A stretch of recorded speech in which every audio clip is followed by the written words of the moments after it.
Don't ever holophone me again.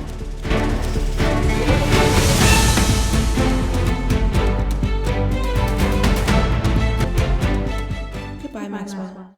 Full security enabled.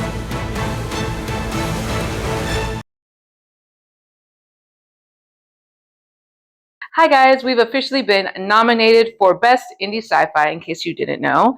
And this past weekend, we enjoyed the awards ceremony hosted by Awardthis, founded by Chris Gore of Film Threat on YouTube. The award show was hosted in Santa Ana, California. Myself and a couple of other people from the Adventures of Maxwell Galaxy headed out to Santa Ana to possibly accept our award. If you want to know if we won or not, you're going to have to stay tuned. Before I get into that, let me just tell you a little bit about the nomination, and then we'll get into the award ceremony, because I want to show you guys everything that went down in case you have a project that you're interested in submitting to Chris Gore, Film Threat, or the Awardthis competition. I actually wrote this film in 2021, and we started shooting it in 2022. I was the cinematographer and the director as well.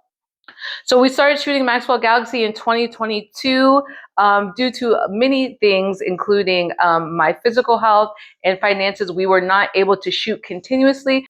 So we actually shot the film over a 2-year period. We eventually got to the end of the film. I regained my health.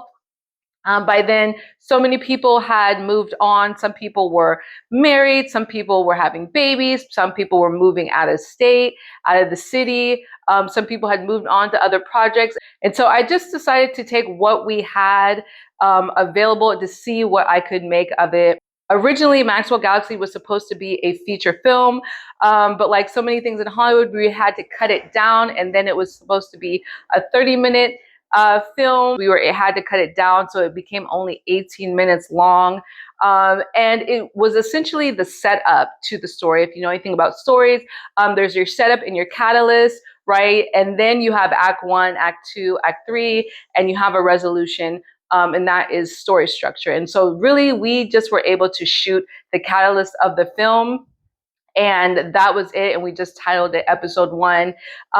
Since everybody had moved on, it was more of like, hey, let's just have a project that is done, that I can show my actors, and so they can have something to be proud of, whether they needed it for their actor reel. We were sending them reels. We were sending them their stills. And really just to show that we appreciated them helping out. If we backtrack to 2020, I helped produce a film called The Blue Ripper, which I shot with Jason Allen, and we had a screening. And that was actually my first feature film that I shot and helped produce. And we had a screening at the Alamo Theater. It's very art house, very artsy, has a lot of character in it. It's not very shiny, right? It's not very contemporary. It's very old school style. Jason invited Chris Gore out just through email, showed him the trailer, which we cut. At the time, I also had shot the project myself. That was my first feature film shooting as complete cinematographer. Chris Gore showed up. I had no idea who he was. Jason loved him, loved his opinions, loved everything he loved about film. And he came out. He came out, he loved the film. He gave Jason so much feedback.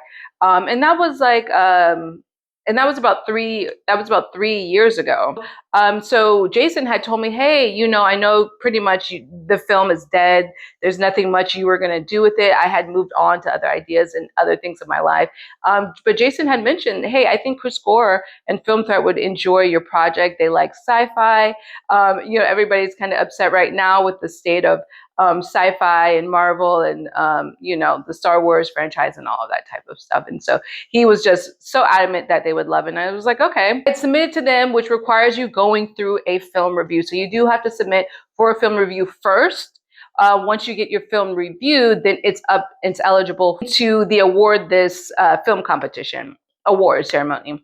And so I was literally just submitting the film just to get a review, something I could show my actors, hey, somebody reviewed it, didn't really matter who, just a professional review of the film. I wanted to know what they thought of me as a writer, thought of me as a filmmaker, thought of the project in general, and just something I could show my actors. And that's literally the most I was expecting. So I submitted, a couple of weeks went by. I think about a month went by.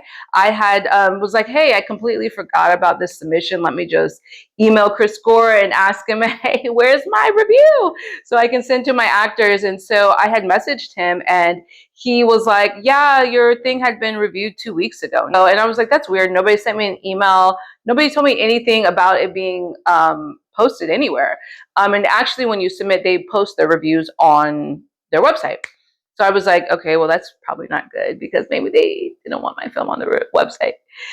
So I go look at the review and it's really not that favorable. Alan was the one who reviewed the project. And I don't know if you know anything about Siskel and Ebert from the 90s. I grew up clearly watching movies, and Siskel and Ebert, they were just that team, right? And so one of them would give a thumbs up, the other one would get thumbs down. One of them loved it, the other one hated it. Sometimes they both hated it, sometimes they both loved it. And I guess this is just the situation with Chris Gore and Alan. And Alan pretty much didn't really like our film that much. He was like, it looks like it was shot in someone's home. I don't know what the budget was. It was very creative. He did like the creativity. He loved the lighting. And pretty much called it a low budget Star Wars. But for me as a sci-fi fan, I thought that was a compliment for the most part. That was pretty much the nicest thing he said about the project. And I was just like, okay. And I was a little kind of offended. Like I said, I've never really had my film reviewed by a professional or anything like that. And so it did throw me off. And I was like really bummed. I was just telling Jason, like, oh my gosh, can't believe Alan hated my film. Like, it's really not that serious. Like, it was just supposed to be this type of sci-fi, like live action anime. It's really fun and whimsical and colorful. And, you know, it's not supposed to take itself too seriously. Alan was doing a lot. And I was literally talking about this for weeks. Like, I was just like, oh my gosh, like, I just couldn't get over it. So a couple of weeks later, I get an email from Awardthis that said, congratulations. And I literally thought it was a joke. Like, I thought it was like one of those spam things where it says, congratulations if you pay $150. So I had no idea what it was. I read it and it said The Adventures of Maxwell Galaxy. And I was like, this cannot be real. I literally screenshot it and had to send it to Jason to be like, hey, I think Maxwell Galaxy has been nominated, but I'm not sure because Alan hated the film. And he said sometimes, you know, some people have a bad day, they give a bad review, or just because one person didn't like it doesn't mean other people, you know, in the reviewers didn't like it. So the email pretty much said that they had seen 2,000 films in the year of 2025, and they had about 30 people on their team reviewing projects that were submitted to Film Threat. And Maxwell Galaxy was one of the ones that stood out. And so that is how we got nominated. I'm just so excited. And so today is the day of the award ceremony. So we're heading out. I decided to wear something spacey, something that represented our film, something that was fun, that represented me as a filmmaker. And I headed out with Jason, Stefano, who plays Maxwell Galaxy, Stefano Profeta, who plays Maxwell Galaxy. He met us there. And Wesley, who is one of our executive producers, who came in towards the end of filming to help me complete things, post-production and things like that. He has a production company called A New Media Group. And so sometimes if you see anything Maxwell Galaxy, you will see A New Media Group attached to that. They helped us tremendously with post-production. And so he decided to come out to support the project and to network. Press checked in at 5. Filmmaking checked in was 5:30. So they once we got there, they gave us passes. They gave us drink tickets, which I don't drink and just gave to one of the boys. And they also were selling popcorn. From 6 to about 7:30 was red carpet, which pretty much everybody was just networking and hanging out. We are live at the biggest event in indie film of the year. This is Film Threat's event. Awardthis! I'm Chris! Hey, Chris! I get him. Well, that's why nobody. Best movie made under $100,000. Almost personally reviews 2,000. Is it 2,000? Oh, sure. Like 2,000. Definitely Well, over 500. Between the staff of Film Threat, there are about 30 writers, review 2,000 movies a year. About 80 of them get nominated in different categories. Indie sci-fi, Indie horror. Indie comedy. What the fuck? That is an actual category. What the fuck?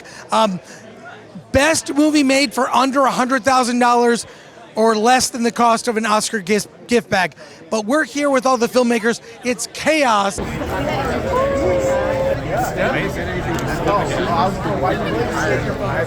at Awardthis. Thank you. There's free drinks inside.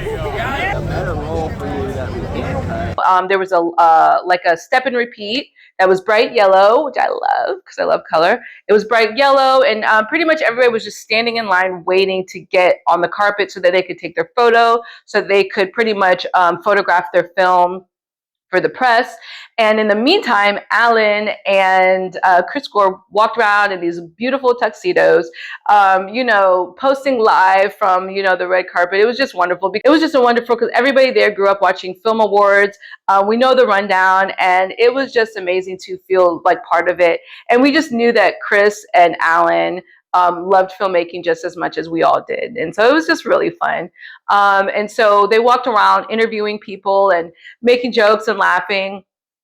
But right before that happened, we ran into Alan. And I was just telling Wesley and Stefano, like, oh my gosh, Alan, didn't like my film. So for me, it's like still something that I was like stuck. It was stuck in my head that like this person didn't like my film. He's on TV, he has a lot of, followers, and his opinion, as a filmmaker is kind of important, right? Because he's the co-host of the show. And so if he didn't like my film, Chris must have not liked my film also. And other people probably didn't like my film. I actually thought coming would be like a Carrie moment where I was just being invited to like be made fun of. Psychosis, right? The insecurities of an artist. And so I ran into Alan, and I was like, Alan, it's me, it's Nicole. And I said, it's Maxwell Galaxy. And he was like, oh, Maxwell Galaxy, okay. So when did you guys shoot? Like, where did you guys shoot? And I told him, like, we shot in film sets. And he was like, yeah, but where? And he was like asking these questions. And I was just like, yeah, it was just a lot. And I was just like, and I just told him like, hey, yeah, like, he was like, so you guys shot, like, and then you shot, and then a couple of weeks went by and you shot more, like you shot separate scenes at separate times. And I said, yeah, like, and I told him like, hey, we started filming, I got sick and we weren't able to shoot consistently, but we finished. So we're just really happy that we're here and that we were even recognized under the conditions. And he just said that he was happy to see us and everything like that. And so, so fast forward to when we're all just standing outside, hanging out, talking to each other. And Alan comes with a camera and microphone and the light of the camera. And I just see him approaching me with the thing. And I'm just thinking, oh my gosh, I hope he doesn't make fun of my film. I hope he doesn't say something, about my film. And then I'm thinking to myself, I hope I don't say anything about Alan talking bad about my film. I hope I don't start controversy.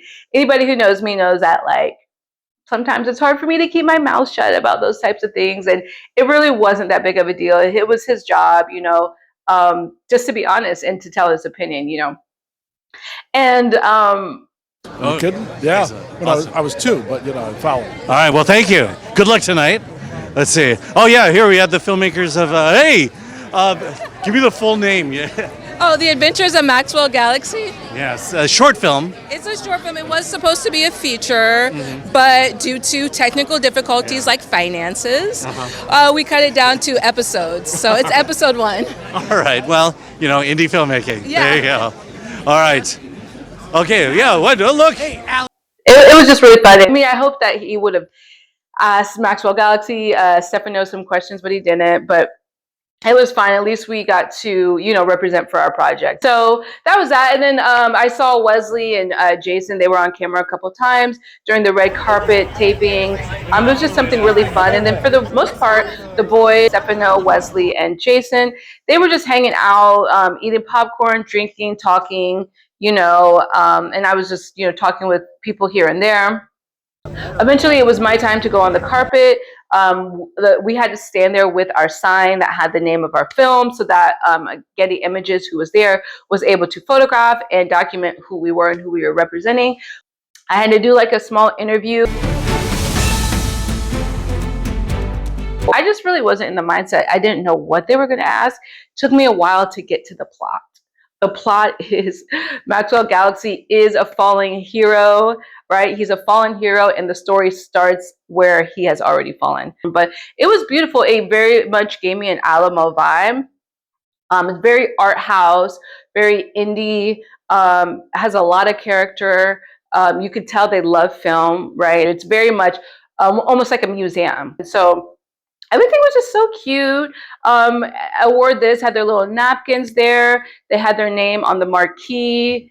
Like I said, there was the red carpet. There was the step and repeat.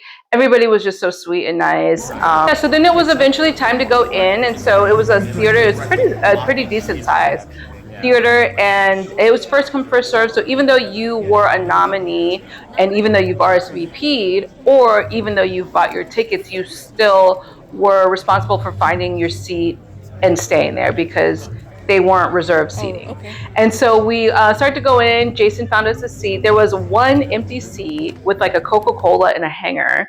That was like the place mark. And then there was 4 seats. And so Jason and I sat first, and so we were just sitting there. I was recording, you know, just trying to get as much like little footage as I could. And the boys came in, sat down, we took a couple of selfies, and we were just like, this is nice, you know, this is nice. And so lo and behold, the seat next to me was actually Alan, sitting right next to me. I did not take a selfie. He was there the whole night. We were all there the whole night in the same spot. And I did not take a selfie because I didn't want him to think I was glazing him or anything like that, you know. And, you know, I don't know if he has a girlfriend or a wife. I don't like taking photos with like men that I don't know because I don't know what I don't know, you know. And so he was just there, and I said, oh my gosh, Alan. And then I said, oh man, this is going to be fun sitting next to you, you know. And he probably doesn't even know that I'm like had some type of psychological damage from his film review, but I did. He was just a really good spirit. He was so nice. He was laughing when we were laughing. And as we sat there, they were showing the trailers, like little bits of trailers from different people's films. And I just thought, this is just so nice. It's so wonderful. It's beautiful. It makes you feel appreciated as a filmmaker. And it made me feel like, you know what? It doesn't even really matter what Alan said because I'm just so happy to be here. And it's nice, right? And so I remember we were watching some of the previews of some of the other films. This was before the award shows started. And I remember Alan said, oh yeah, that film was kind of low budget. And I said, that's your favorite word because you use low budget so much in my film. And when he said that, I realized that's just his personality. That's just his thing. You know, everybody has a couple of words that they use all the time. And that was Alan's word. The award show started. This. Sponsored by Gal.tv. I mean, would you believe it? We actually have a sponsor this year. Is this who we can pay? Thank you, Gal.tv. Now. And the announcer is a no announcer. He has a very recognizable voice. It was so funny. They started with this little kind of intro to Los Angeles. And there were some awards that were they had typical awards, right? Best documentary, best romance, best comedy, typical ones like that. And they also had very unique ones like the What the F category, public domain, best indie public domain film. So there was a horror Popeye, horror Snow White. There was a horror Mickey Steam Engine or Steam Engine Mickey. There was Peter Pan, right? Just very unique stuff. They had a category called, it was pretty much like a micro budget category, which was called like films shot for under 100,000. No, it was called films shot for less than the price of an Oscar gift bag. And it parentheses under 100,000. So it was just really cute, and I just loved it. I had a ball, and I was just felt so grateful for being there. Not only because I was so sick, I almost died a couple of times, but just the fact that I felt recognized and seen for shooting that project, and I literally don't want to cry. But it just felt so good. I'm just so grateful that I even got to even be in the room with other filmmakers. Really, all I want as a filmmaker is to be recognized by my peers, right? Not necessarily the commercial success or anything like that. Something as small as an indie film competition means so much more to me than something like that, because these are real filmmakers who just eat, sleep, and breathe film. These are filmmakers who will continue to make film, whether they ever get $1 million budget or not. They will make films no matter what. They'll use whatever resources they have to make and create. And they just light up when they talk about their own projects, and they light up when they talk about other people's projects. And they're a bit film nerds, right? And film nerds, theater nerds, and that is my crowd, okay? So now it came to our category, right? Best indie sci-fi film. And I was so nervous. I literally almost slid down in my seat and shriveled up. But I remembered I was recording on my phone, so I had to like sit up straight. Yeah, they're dead. Fans even held a funeral for Star Trek and Star Wars on YouTube. And by fans, I do mean film Fred. What you don't know is that ambitious indie filmmakers are creating their own science fiction franchises of the future. Yoshi. Let's take a look at the nominee for indie sci-fi. Indie sci-fi. The Adventures of Maxwell Galaxy. Really nuts? How long has this been in there? A century? There is some magazine in the cabinet. Barf much? I'm good. I'd rather cut my tether. Aladdin 3477. The Gin of Wisdom. For more than 5 minutes outside. Princess Krishna. What's up with all the princesses? There's only one I've been thinking about. Princess of India. The Balconettes. C'est que le séquençage est à l'extérieur, c'est une femme, elle est à l'intérieur. Voilà, d'accord. Comment on peut se créer comme une grotte. Ou tout simplement, moi j'aime bien l'imaginer ce point. Une femme, quand elle est bien dans sa maison, elle a pas envie que quelqu'un rentre comme ça en courant, en débarquant à l'improviste. Future Days. That's cool.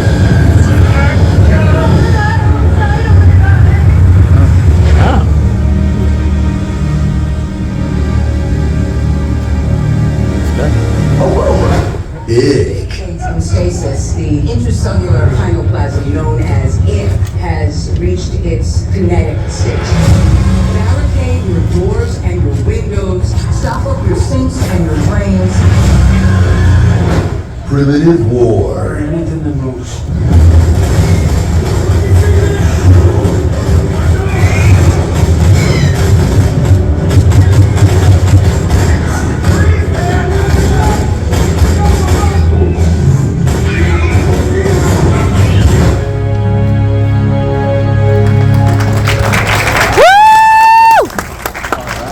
Time to award this indie sci-fi to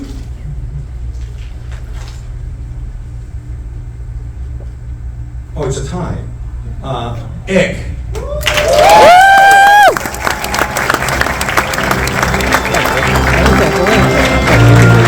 And the second winner is Aladdin 3477.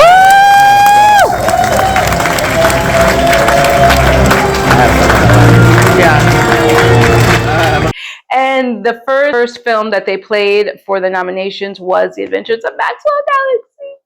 And it was one of our slower scenes in our film with Delta. Delta is played by Angelica. So that was the scene of ours that they showed. And I'm just so grateful just to hear Maxwell Galaxy by the announcer and to see us on the big screen just meant so much to me. I really felt like all the hard work that we did was worth it. All those times I was like, I have no idea what we're going to do with this film when it's done.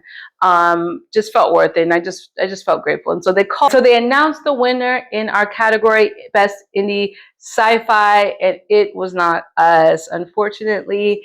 One of the awards went to a film called Aladdin 3477. And I'm like, if you guys thought I was eclectic and kind of out there, this was just very unique, and I can completely see why they won.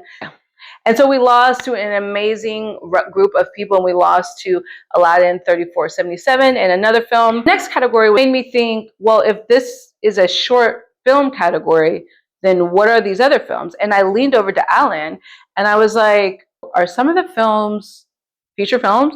And he said, yeah, all of the films are feature films, except for this category. And I remember thinking, my film's a short film. Like, I didn't want to like talk to him about it then because I just wanted to be professional, you know, and like he's like, you're here, like I don't really want to, you know, and also too, he was like hosting as well. He would like sit down, go up, do hosting, and then come sit back down. So I just didn't want to be like all up in his business. Eligible. We literally reviewed over 2,000 movies last year. Wow. And of the 80 nominees here today, you are truly the cream of the crop. Yay. There are truly no losers. There are only winners here tonight. Yeah. And if it helps ease the spin, you are more likely to win an Oscar than an Awardthis. Oscars can suck it! Plus, I didn't want him to think that I like intentionally sat there knowing that he was there. I really had no idea he was there. So, like I said, I wasn't trying to glaze him or anything like that. So then it made me think there's no way we would have won. Our film is 18 minutes long. It's not even a feature film. If all of the films were feature films, except for the ones in the short film category, and ours was not in the short film category, then that means our film was competing in the best indie sci-fi against feature films. Do you know what feature films mean? Done. That means they were completed. They're completed and they have a bigger budget. They have a beginning, middle, and end, right? They have a catalyst and a resolution. We don't have any of that. It literally blew me away. I'm just so grateful. I could truly cry. Just to be in the room with so many of those these are like real filmmakers. There was a film with John Leguizamo, who doesn't love John Leguizamo, right? Like, if you're in my age range, you know who John Leguizamo is. He's such a talented actor, such an independent powerhouse when it comes to those types of films. And he can do commercial, big films too. And he was in Tu Wong Fu. He wasn't there, but just seeing him on the screen and seeing that my film is in the same fest that he is in with a project that he was in, it was like a dream come true. So I'm just so grateful. And after they went through all the awards, the Film Threat YouTube channel, you can also go to awardthis.com to find all the content. So after they did all of that, before they closed out the show, they had all the filmmakers come up and sit on stage. You can see, if you go to Film Threat YouTube, you can see like the cover of the 2026 7th annual Awardthis film ceremony. It's kind of like a graduation photo, right? The class of 2026. It's just really fun. I just still am pinching myself from being part of that. I had such a great time. And they handed out Awardthis gift bags. And they were so cute. They were like these little drawstring gift bags, and they had different things in them. And then after that, we all just kind of stood around outside. And that was pretty much it. That was the night. I went home on a cloud nine and really could not believe what an amazing night I had. I still am pinching myself. And I just want to thank everybody at Film Threat. We want to thank everybody at Awardthis. I want to thank Chris Gore and Alan. I don't know your last name, but you're Alan of Film Threat. Okay. And we just want to thank you all for all your hard work. This is just so great. It makes us feel seen. I left there feeling like I had a home. I left there feeling like I was seen.